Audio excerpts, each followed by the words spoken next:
Lecture du livre Patriarches et prophètes d'Ellen White. Chapitre 22. Moïse. Pour se procurer des vivres durant la famine, le peuple égyptien avait vendu ses bestiaux et ses terres à la couronne, s'enchaînant ainsi dans un perpétuel servage. Mais Joseph avait sagement pourvu à son émancipation en permettant à chacun de devenir fermier royal contre 1/5 du produit de son travail. En raison des services rendus à la nation par Joseph, les descendants de Jacob furent exemptés de ces conditions. Non seulement on leur concéda le territoire où ils se fixèrent, mais on les exonéra d'impôts et on leur fournit des vivres en abondance pendant toute la durée de la famine. Le roi reconnut publiquement que c'était grâce à l'intervention du Dieu de Joseph que l'Égypte était dans l'abondance, alors que les autres peuples étaient dans la disette.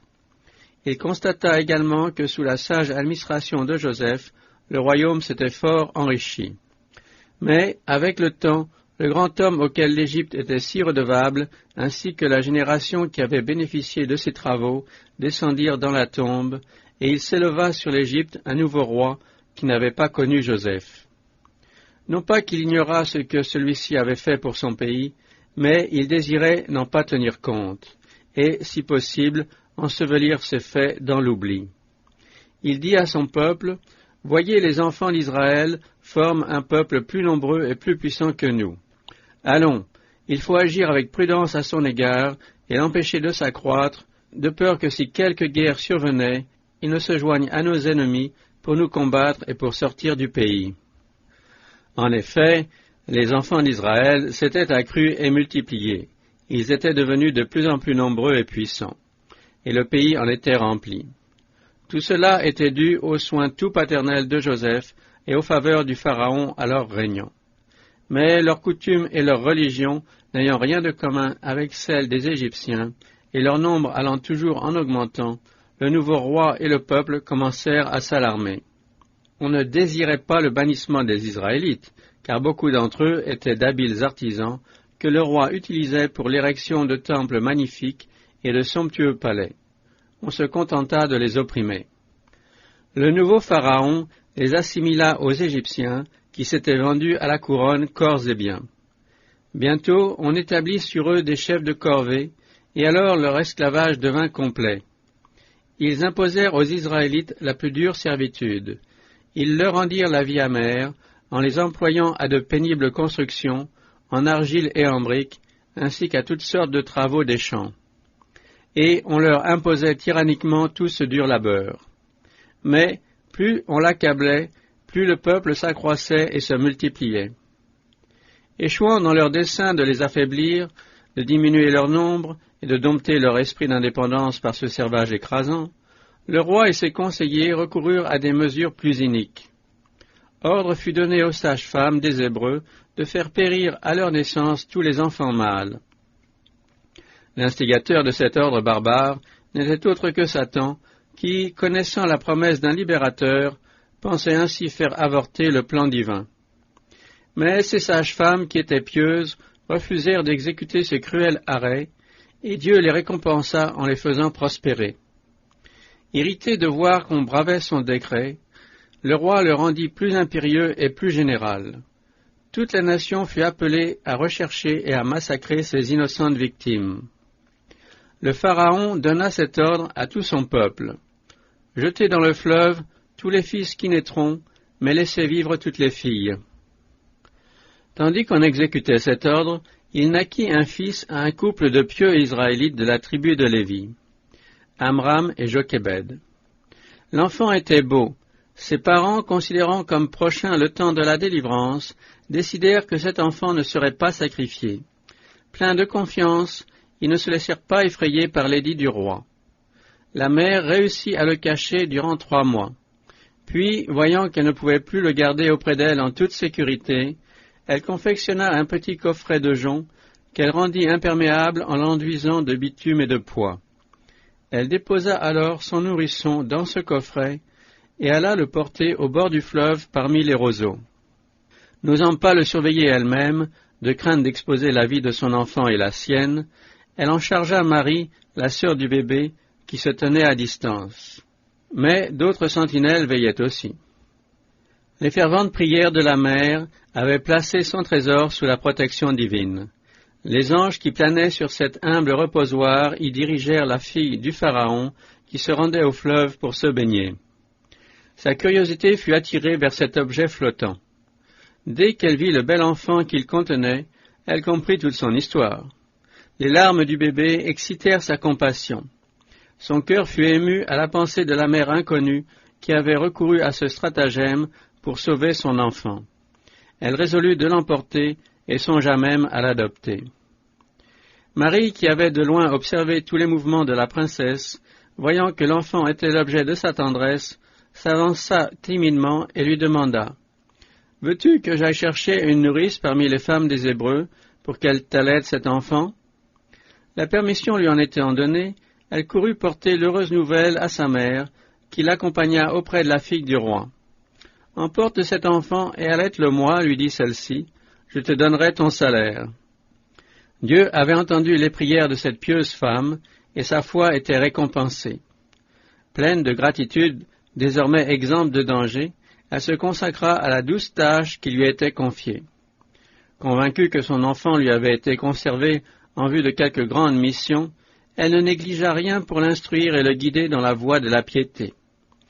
Poursuivie par la pensée qu'il passerait bientôt de ses mains à celles de sa royale mère adoptive, où il serait entouré d'influences dangereuses, elle mit à cette tâche plus de soin et de diligence que pour ses autres enfants.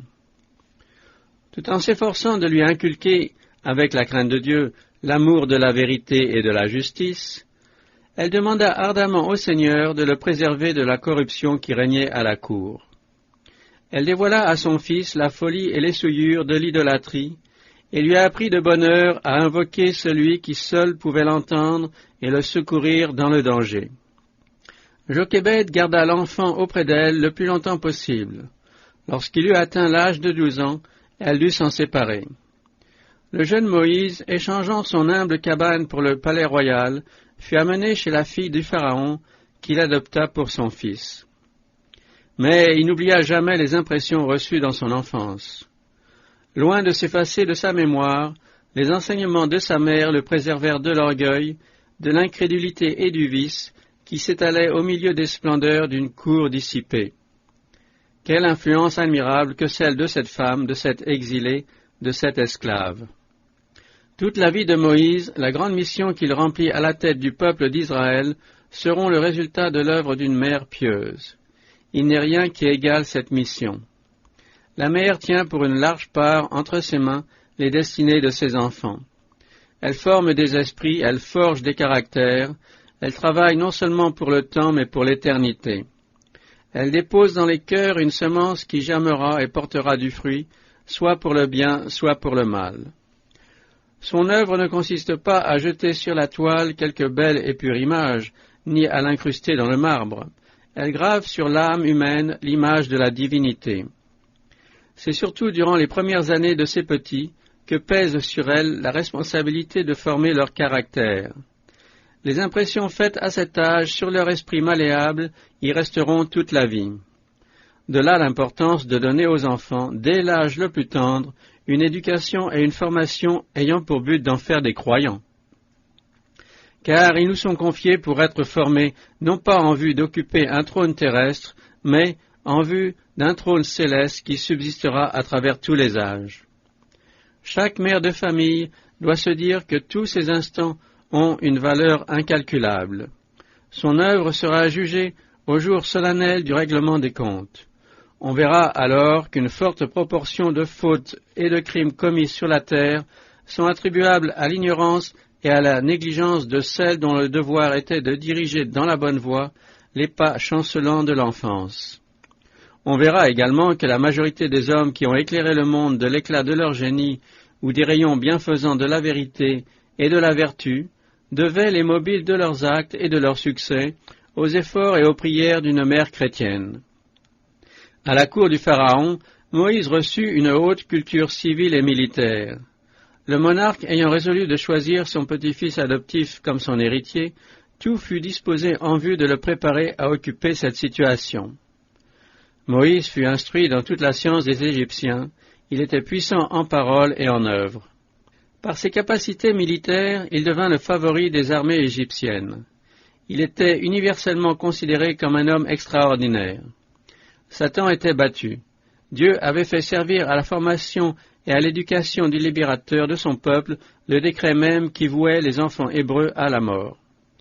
Des anges apprirent aux anciens d'Israël que le temps de leur délivrance approchait et que Moïse était l'homme dont Dieu allait se servir pour accomplir cette œuvre. Il fut lui-même avisé par des êtres célestes que le Seigneur l'avait désigné pour briser les fers de son peuple. Mais, supposant que cette œuvre devait s'accomplir par la force des armes, il en conclut qu'il était chargé de conduire les Israélites à la guerre contre les armées égyptiennes. Dans cette pensée, il se surveilla de craindre que son attachement pour sa mère adoptive ou pour le Pharaon ne devint un obstacle à l'accomplissement de la volonté divine. En vertu des lois, on ne pouvait occuper le trône du Pharaon sans appartenir à la caste sacerdotale. En conséquence, en sa qualité d'héritier présomptif, Moïse dut être initié au mystère de la religion nationale. Il les étudia avec un zèle infatigable, mais on ne put jamais le déterminer à sacrifier au faux Dieu. Il fut alors averti que s'il persistait dans la foi hébraïque, sa déchéance serait prononcée par la princesse. Mais il demeura inflexible dans sa décision de ne rendre hommage qu'au seul Dieu créateur des cieux et de la terre. Dans ses discussions avec les prêtres et le peuple, il démontrait combien était insensée la vénération superstitieuse qu'ils accordaient à des objets inanimés. Personne ne pouvait réfuter ses arguments, ni changer sa manière de voir. On toléra momentanément sa fermeté en raison de sa haute situation et de la faveur dont il jouissait tant à la cour que parmi le peuple. C'est par la foi que Moïse, devenu grand, renonça au titre de fils de la fille du Pharaon, aimant mieux être maltraité avec le peuple de Dieu que de jouir pour un peu de temps des délices du péché. Il considérait l'opprobre du Christ comme une richesse plus grande que les trésors de l'Égypte, parce qu'il regardait à la rémunération. Moïse était capable d'occuper un rang élevé parmi les grands de la terre. Il pouvait briller à la cour du plus glorieux empire et en tenir dignement le sceptre. Sa supériorité intellectuelle le plaçait au-dessus des grands hommes de tous les siècles. Comme historien, poète, philosophe, général et législateur, il était sans égal. Et néanmoins, ayant le monde entier devant lui, il eut la force morale de renoncer aux perspectives brillantes de la richesse et des grandeurs humaines, aimant mieux souffrir avec le peuple de Dieu que d'avoir du péché une jouissance momentanée. Moïse avait appris quelle serait la récompense finale réservée aux humbles et fidèles serviteurs de Dieu. Pour lui, toute la gloire mondaine était éclipsée par cette promesse. Le trône et le somptueux palais des pharaons lui étaient offerts, mais il connaissait les péchés et l'impiété qui régnaient dans ce milieu séducteur. Par-delà les magnifiques résidences, par-delà la couronne d'un empire, il entrevoyait la gloire incomparable qui sera le partage des saints du Très-Haut dans un règne de pureté et d'innocence. Il voyait le diadème impérissable que le roi du ciel placera sur le front des vainqueurs. Et, le cœur enflammé de cette foi, il se détourna des grands de la terre pour se joindre à un peuple pauvre, humble et méprisé, qui voulait obéir à Dieu et non le renier. Moïse resta à la cour jusqu'à ce qu'il eût atteint l'âge de 40 ans. La douloureuse servitude qui opprimait son peuple pesait lourdement sur son cœur. Il rendait visite à ses frères et les encourageait, en les assurant que Dieu allait les délivrer. Souvent, révoltés à la vue de l'injustice et de la tyrannie dont ils étaient les victimes, ils brûlaient du désir de les venger. Un jour qu'il se promenait, voyant un Égyptien frapper un Israélite, il se jeta sur l'agresseur et le tua. À part l'Israélite, personne n'ayant été témoin de ce fait, Moïse ensevelit immédiatement le cadavre sous le sable. Il venait de se montrer prêt à défendre la cause de son peuple, et il espérait le voir se lever comme un seul homme pour recouvrer sa liberté. Il croyait que ses frères comprendraient que Dieu leur accordait par sa main la délivrance. Mais ils ne le comprirent pas. Ils n'étaient pas encore mûrs pour la liberté. Le jour suivant, Moïse vit deux Hébreux se quereller. L'un des deux étant évidemment dans son tort, Moïse le censura. Rétorquant, le coupable dénia à Moïse le droit d'intervenir et l'accusa lâchement de meurtre. « Qui t'a établi chef et juge sur nous ?» lui dit-il. « Est-ce que tu veux me tuer comme tu as tué l'Égyptien ?» Le bruit s'en répandit immédiatement dans le pays et parvint bientôt, fortement exagéré, aux oreilles du Pharaon. On lui démontra que cette affaire avait une longue portée, que Moïse se proposait de se mettre à la tête de ses frères contre les Égyptiens, de renverser le gouvernement et de s'asseoir sur le trône. En un mot, qu'il n'y aurait aucune sécurité dans le royaume aussi longtemps qu'il serait en vie. Sa mort fut donc immédiatement décidée par le monarque. Informé du danger qu'il courait, Moïse s'enfuit dans la direction de l'Arabie. Dieu dirigea ses pas vers la demeure de Jéthro, prêtre de Madian, adorateur du vrai Dieu, dont il épousa plus tard une fille, et chez qui il demeura 40 ans en qualité de berger. En tuant un Égyptien, Moïse était tombé dans l'erreur souvent commise par ses pères, erreur qui consistait à vouloir faire eux-mêmes ce que le Seigneur avait promis d'accomplir lui-même. Dieu ne se proposait nullement, comme Moïse le pensait, de délivrer son peuple par la guerre, mais par sa propre puissance, afin que lui seul en eût toute la gloire. Il fit néanmoins contribuer cette erreur à l'accomplissement de sa volonté. Moïse n'était pas prêt pour la grande œuvre qui l'attendait. Comme Abraham et Jacob, il devait apprendre à ne pas compter pour exécuter les promesses divines sur la force ou sur la sagesse humaine, mais sur la seule puissance de Dieu.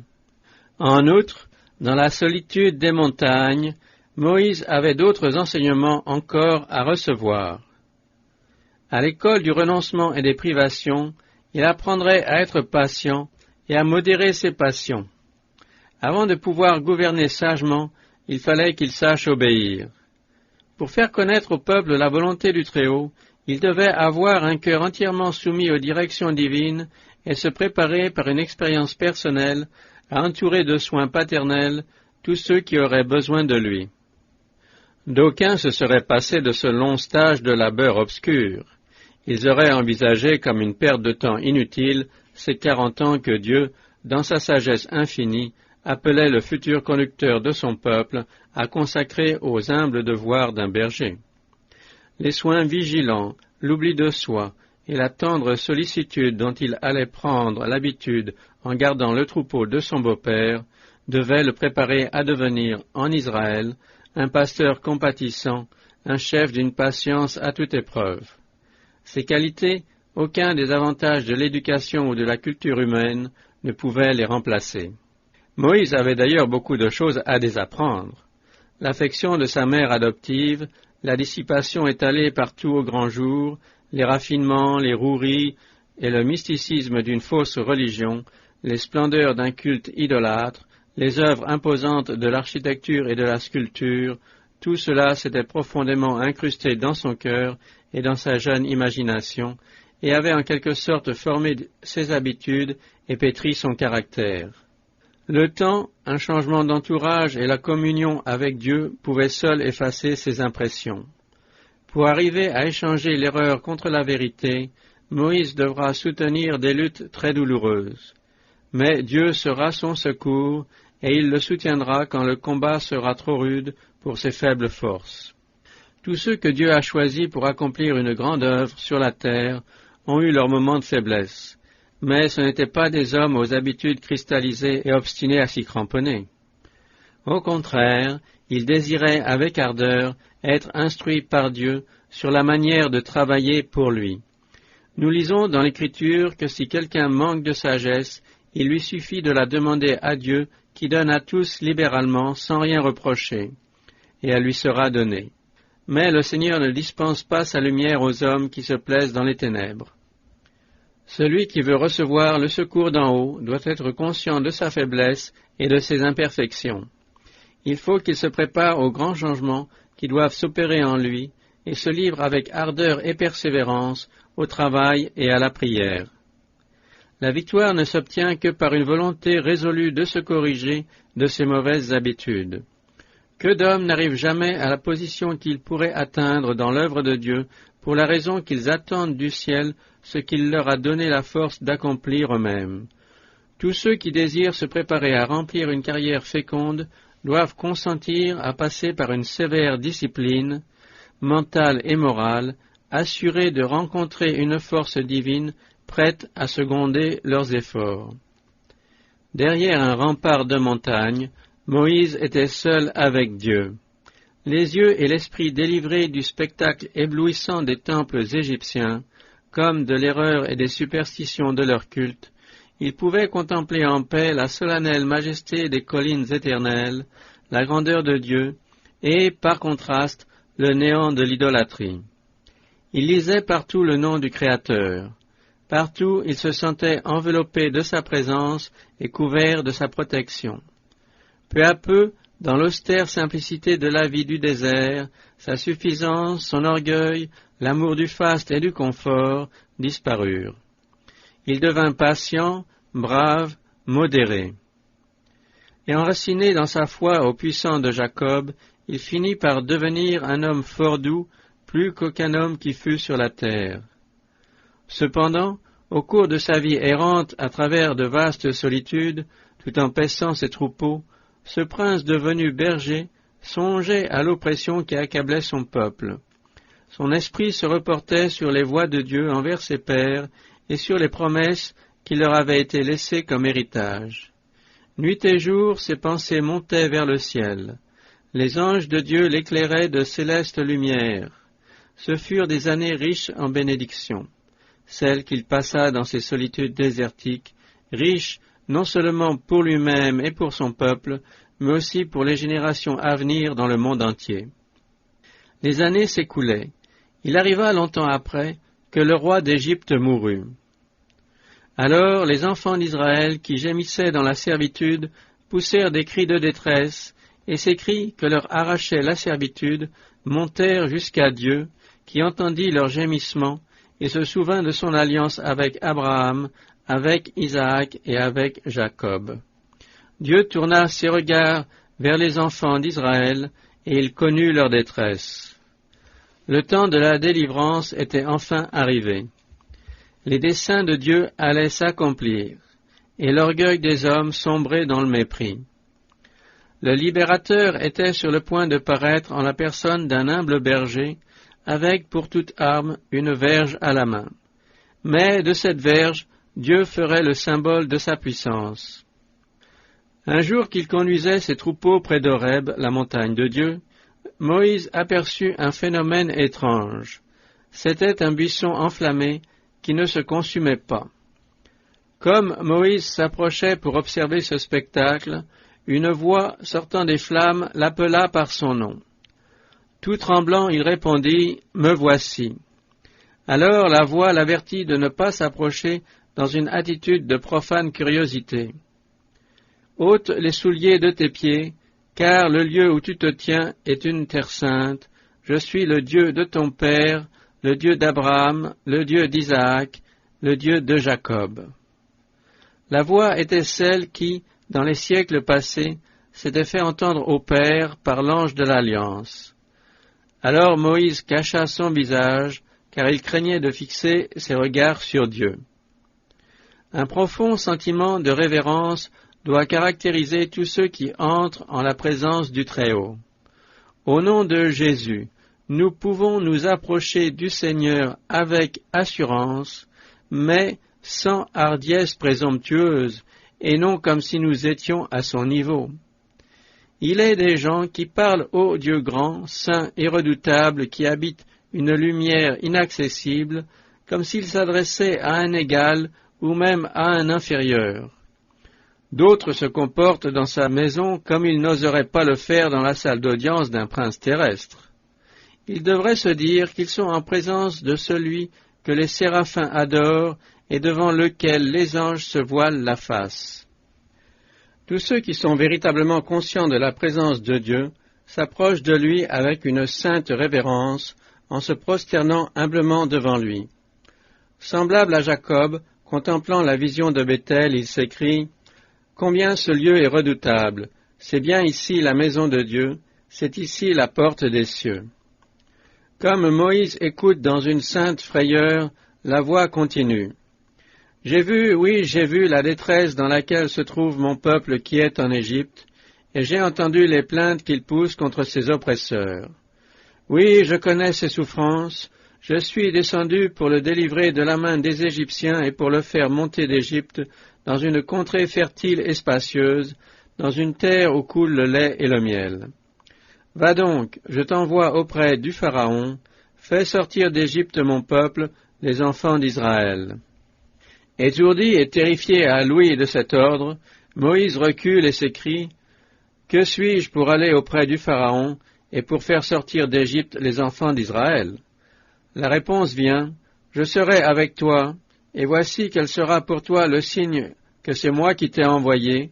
Quand tu auras fait sortir le peuple de l'Égypte, vous servirez Dieu sur cette montagne. » Réfléchissant aux difficultés à surmonter, à l'aveuglement, à l'ignorance et à l'incrédulité de son peuple, parmi lequel beaucoup ne connaissaient pas le Seigneur, Moïse dit à Dieu, « Je vais aller vers les enfants d'Israël, et je leur dirai, « Le Dieu de vos pères m'envoie vers vous. » S'ils me demandent quel est son nom, que devrais-je leur répondre?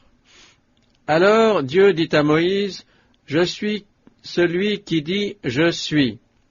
Puis il ajouta, « Tu parleras ainsi aux enfants d'Israël, celui qui est, l'Éternel, m'envoie vers vous. » Et Moïse reçoit l'ordre de rassembler premièrement parmi les anciens d'Israël ceux qui sont les plus intègres et qui depuis longtemps soupirent au sein de leur esclavage pour leur apporter de la part de Dieu un message et une promesse de délivrance.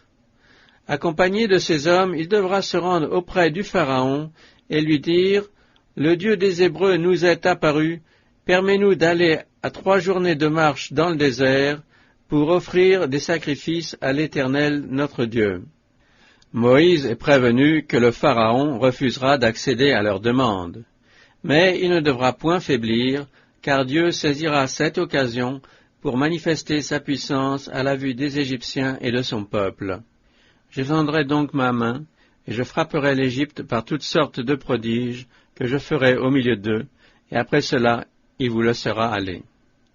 Des directives sont ensuite données aux Israélites en vue des provisions nécessaires pendant le voyage. Il arrivera qu'au moment de votre départ, vous ne vous en irez pas les mains vides. Chaque femme demandera à sa voisine et à celle qui habite dans sa maison des objets d'argent, des objets d'or et des vêtements. Les Égyptiens s'étaient enrichis du travail injuste qu'ils avaient imposé aux Israélites. Ces derniers, en se mettant en route vers leur nouvel héritage, avaient donc le droit de réclamer le paiement de leurs années de labeur. À cet effet, ils devront demander des articles de valeur facilement transportables. Du reste, Dieu va disposer les Égyptiens en leur faveur. Les puissants miracles accomplis pour leur délivrance frapperont les oppresseurs de telle sorte que les requêtes de leurs esclaves leur seront accordées. Mais Moïse voyait devant lui des obstacles insurmontables. Comment pourra-t-il convaincre son peuple que Dieu l'a réellement envoyé? Il répond à la voix céleste, « Ils ne me croiront pas et ils n'obéiront point à ma voix, car ils diront, « L'Éternel ne t'est pas apparu. » Dieu lui donne alors, comme preuve de sa vocation, un signe tombant sous les sens. « Jette à terre ton bâton. » Moïse le jeta à terre, le bâton devint un serpent. À cette vue, Moïse s'enfuit, puis il reçut l'ordre de mettre sa main dans son sein. Il obéit, et quand il la retira, voici que sa main était couverte de lèpre, blanche comme la neige. Mais Dieu lui dit de la remettre dans son sein, et quand il la retira, elle avait repris la couleur de la chair. Par ces signes, Moïse reçoit l'assurance que son peuple, comme le Pharaon, connaîtra la toute-puissance de l'Éternel. Mais l'homme de Dieu est encore effrayé à la pensée de l'œuvre étrange et merveilleuse qui l'attend. Dans sa détresse, il se retranche derrière l'excuse qu'il n'a pas la parole aisée. Hélas, Seigneur, dit-il, je n'ai pas la parole facile, ni depuis hier, ni depuis avant-hier, ni depuis que tu parles à ton serviteur, car j'ai la bouche et la langue embarrassées. Il avait été si longtemps absent de l'Égypte qu'il avait perdu l'usage courant de la langue du pays. L'Éternel lui dit, « Qui a fait la bouche de l'homme? Qui rend muet ou sourd, clairvoyant ou aveugle? N'est-ce pas moi, l'Éternel? Maintenant donc, va, je serai avec toi quand tu parleras. » Moïse demande alors qu'une personne plus compétente que lui soit choisie à sa place. Ses excuses avaient d'abord été dictées par la timidité et la modestie. Mais Dieu lui ayant promis d'écarter toutes les difficultés et de lui donner le succès final, toute hésitation, toute allusion à son incapacité devenait de la défiance et équivalait à l'accusation que Dieu était incapable d'accomplir sa promesse ou qu'il s'était trompé en le choisissant. L'Éternel lui désigne alors Aaron, son frère, qui maniait la langue égyptienne à la perfection. Le voici même qui s'avance à ta rencontre, tu lui parleras donc et tu mettras les paroles dans sa bouche. Je serai avec toi et avec lui quand vous parlerez et je vous enseignerai ce que vous devez faire. C'est lui qui parlera pour toi au peuple. Il sera ta bouche et tu seras Dieu pour lui. Tu prendras dans ta main ce bâton par lequel tu opéreras les prodiges. L'ordre était impératif. Tout prétexte ayant été enlevé, il n'y avait plus à tergiverser. L'appel divin adressé à Moïse l'avait trouvé timide, se défiant de lui, la parole embarrassée et consterné à la pensée de son incapacité à être l'interprète de Dieu auprès d'Israël. Mais lorsqu'il eut accepté cette mission, il y entra de tout son cœur et avec une pleine confiance en l'Éternel. La grandeur de cette tâche exigeait les meilleures facultés de son intelligence. Sa prompte obéissance fut récompensée, car il devint éloquent, optimiste, maître de lui, en un mot propre à accomplir la plus grande mission qui eût jamais été confiée à un être humain. C'est là un exemple de ce que Dieu peut faire pour affermir le caractère de ceux qui s'abandonnent sans réserve à sa volonté et à sa puissance. L'homme qui accepte les responsabilités que Dieu lui offre et y apporte toute l'énergie de son âme acquerra les forces et l'efficacité qui lui sont nécessaires. Quelque humble que soit sa position et quelque limité que soient ses talents, celui qui s'efforce d'accomplir son devoir avec fidélité parviendra à la vraie grandeur. Si Moïse, confiant en ses forces et en sa sagesse, avait accepté avec empressement sa lourde carrière, il aurait montré qu'il n'était pas l'homme qu'il fallait. Celui qui se rend compte de sa faiblesse prouve qu'il comprend jusqu'à un certain point l'immensité de l'œuvre qui lui est confiée, et qu'il compte faire de Dieu sa force et son conseiller. Moïse retourna chez son beau-père et lui exprima son désir d'aller voir ses frères en Égypte. « Va en paix, lui dit Jéthro, en lui donnant son consentement et sa bénédiction. » Alors Moïse se mit en route, accompagné de sa femme et de ses enfants. Il n'avait pas osé faire connaître le but de son voyage, de peur qu'on ne s'opposât au départ de sa famille. Avant d'avoir atteint l'Égypte, cependant, il jugea lui-même prudent de la renvoyer en Madian chez son beau-père. Ce qui avait fait éprouver à Moïse de la répugnance à l'idée de retourner en Égypte, c'était la crainte secrète de se trouver face à face avec le Pharaon et les conseillers qui lui avaient été hostiles, 40 ans auparavant. Mais, sitôt que sa décision fut prise, Dieu l'informa que ses ennemis étaient morts. En route pour l'Égypte, Moïse reçut un avertissement saisissant du déplaisir de Dieu. Un ange lui apparut dans l'attitude menaçante d'un ennemi prêt à le frapper à mort. Aucune explication ne lui était donnée. Mais l'homme de Dieu se souvint que, cédant aux sollicitations de sa femme, il avait négligé d'appliquer à son plus jeune fils l'ordonnance relative à la circoncision, sans laquelle nul ne pouvait avoir part aux bénédictions de l'alliance de Dieu avec Israël. Une semblable négligence de la part de l'élu du Très-Haut ne pouvait qu'affaiblir aux yeux du peuple l'obligation du divin précepte. D'ailleurs, dans l'accomplissement de sa mission auprès du Pharaon, Moïse allait courir de grands dangers. sa vie ne pouvait être conservée que grâce à la protection des anges, sur laquelle il ne pouvait compter que s'il ne négligeait aucun devoir. Craignant de perdre son mari, Séphora accomplit ce rite elle-même, et l'ange laissa Moïse continuer son voyage. Dans le temps de détresse qui aura lieu immédiatement avant le retour du Seigneur, les justes ne pourront échapper à la mort que par le ministère des saints anges. Mais cette sécurité sera refusée aux transgresseurs de la loi de Dieu. À ce moment-là, les messagers célestes ne pourront protéger ceux qui violeront un précepte quelconque de cette loi.